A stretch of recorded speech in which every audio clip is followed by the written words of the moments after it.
Hi and welcome to this video. Now, I'm not sure exactly what this video is going to be. I don't know if this is going to become a service thing or if this is just to rectify a simple problem that this came in as. Now, this actually belongs to a friend. This is a sort of favour for a friend watch, this one.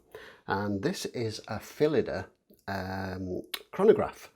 And many people tell me that this is an homage to something famous, but I don't know. I just can't quite put my finger on it. If anyone's got any idea, then please, ideas in the comments below, because I'm just not sure. It comes on this rather nice triple link with brushed and polished sections stainless steel bracelet with a nice milled clasp. Look at that, isn't it lovely? It's very, very nice. I've got to say I'm really, really impressed by this. And it contains within its stainless steel case and its beautifully chamfered lugs, which apparently are reminiscent of something else. I just can't, I don't know. It contains within there a Seagull, a manual winding triple register chronograph movement.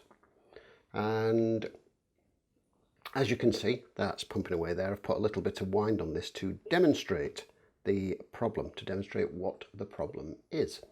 And if we go around to this side and we press the start button, you can see that this chronograph does indeed start. If we press it again, it does indeed stop. If we press the reset button, it does indeed do nothing, and that's why it's here, because there's a problem with the reset button. Now, I had my suspicions on what might be the problem, but of course there are many, many problems, and pretty much as suspected, the problem that I did suspect is the problem, and that will become evident in a moment when I actually get into the case and show you guys what's going on. I've already had a quick sneak peek, but you can see when you look at the hammers here. If I press this, you can see this large operating lever moving here. Press it again, it rotates again and disengages it. Press the reset, and as you can see, nothing's happening there. The hammers are not resetting onto the hearts of the chronograph runner and the minute recorder wheel. So we're going to have to open it up and take a look inside to see what's what. But first, protection.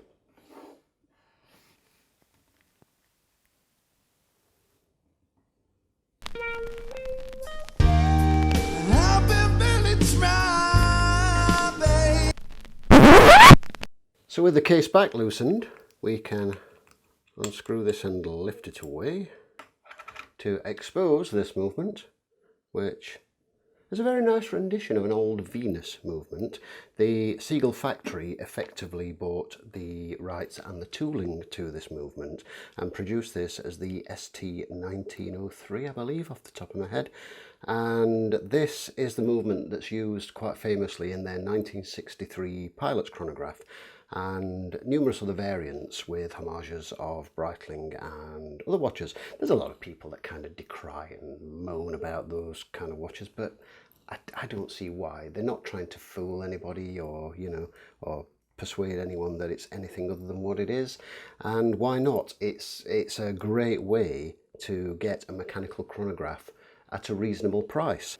However, going back to the point at hand, so we've got the start and stop, and as you can see, we've got this long lever which moves this pillar wheel or column wheel, which is, let me find a pointy stick, which is this part down here, so called because it has pillars or columns which rotate around a central axis, and these either allow parts to drop into the slots between or rise on the slots outside and couple and decouple certain parts of the chronograph to allow it to perform its magical functions. So there we can see that this allows this little arm here to drop in here and engage the chronograph driving wheel. If I lift that away, you can see it continues to turn because it's being driven from this, which is an extension of your fourth wheel, your small seconds at 9.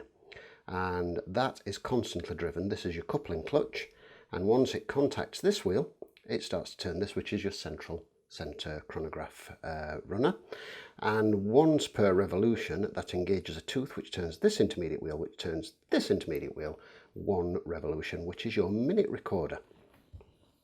So a very brief chronographology there.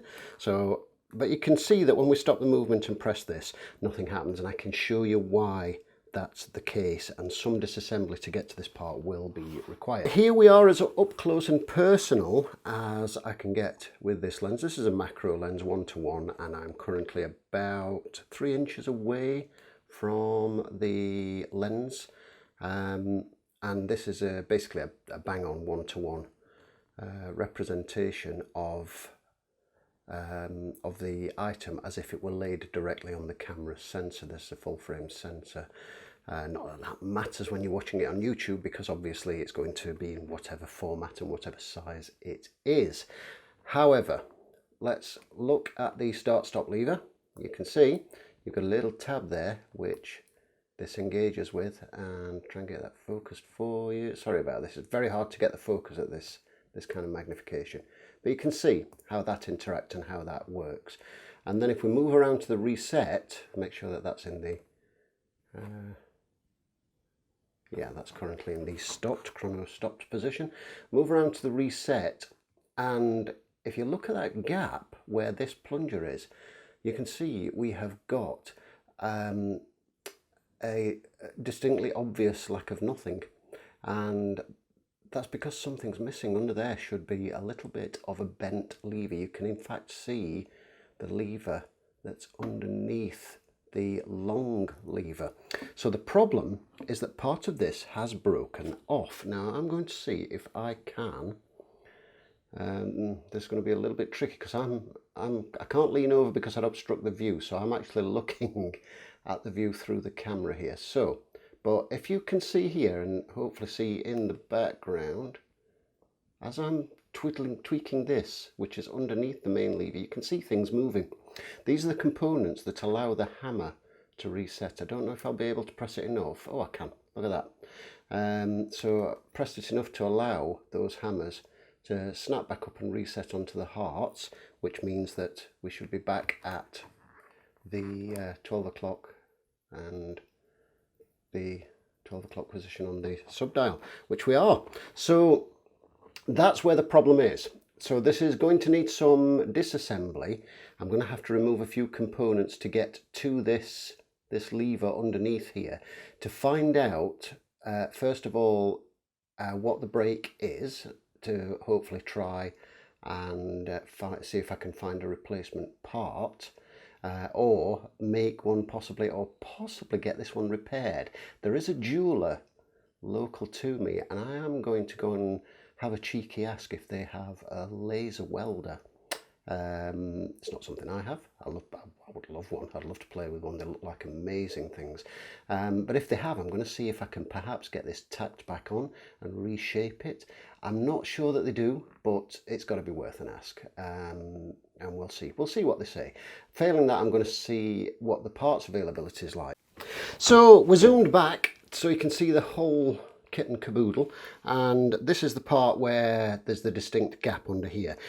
And as mentioned, I will need to remove a few parts. I'll need to remove this tension spring here, the coupling clutch, the activating lever, the hammers, and possibly a couple of other components to get to this. I can't simply just remove this long actuating arm here for the start-stop lever because it's in the way, there are other things in the way of it rather.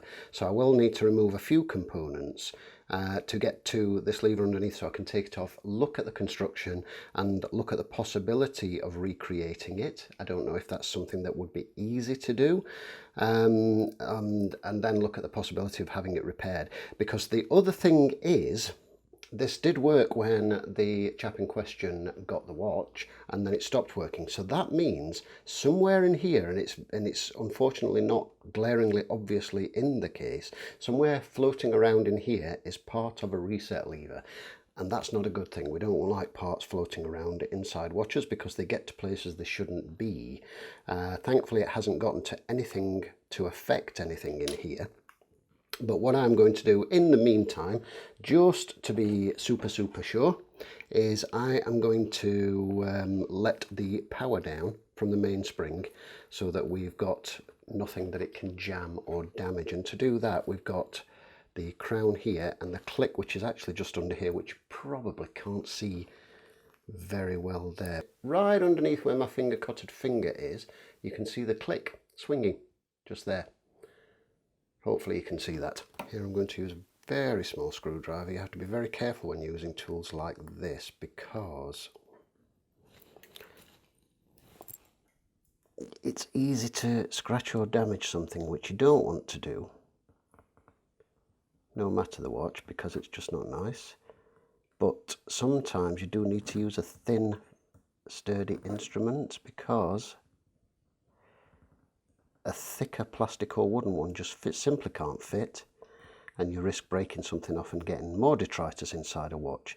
So provided you do it carefully, you can do that, and you'll see in just a moment that balance should start to slow down and come to a stop.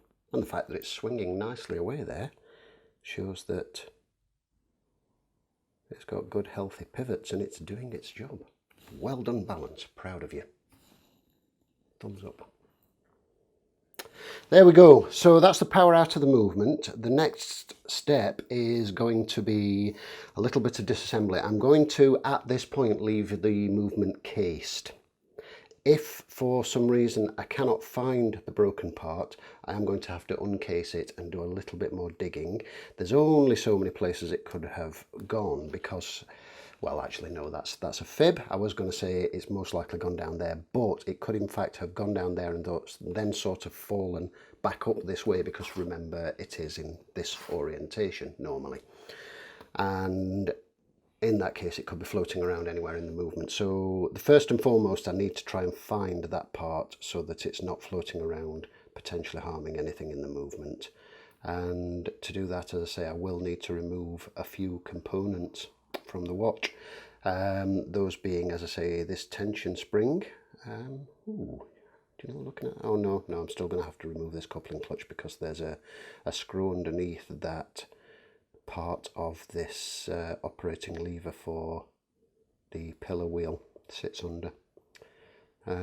Yeah, but bit by bit we will remove parts until the offending part under here is exposed, or until the watch is entirely in pieces, whichever happens first.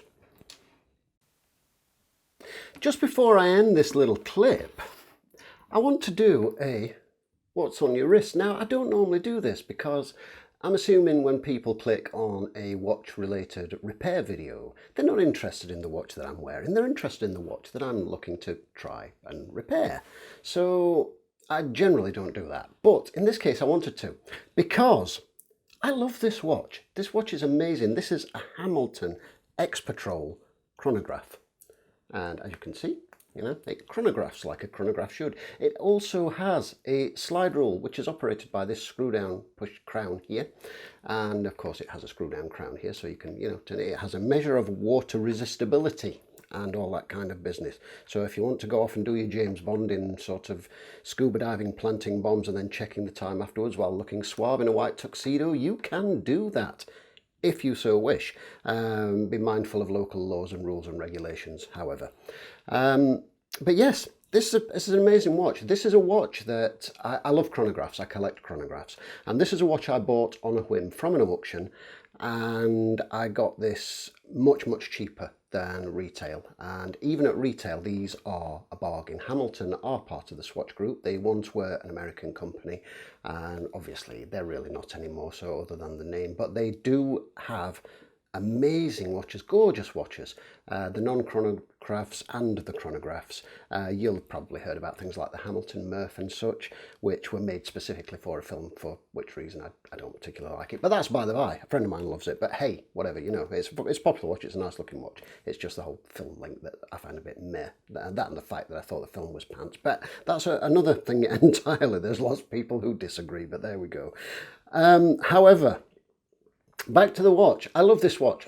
If I had to only ever wear one watch, and I had to choose it based on its usability and functionality, honest to goodness, it would be this one, because it's got everything you need. It's automatic, so it winds itself. It's got a day and date, so you know what the day and date is. It's got a chronograph, so you can time things. It tells you the time, and it's got a slide rule, so you can calculate things.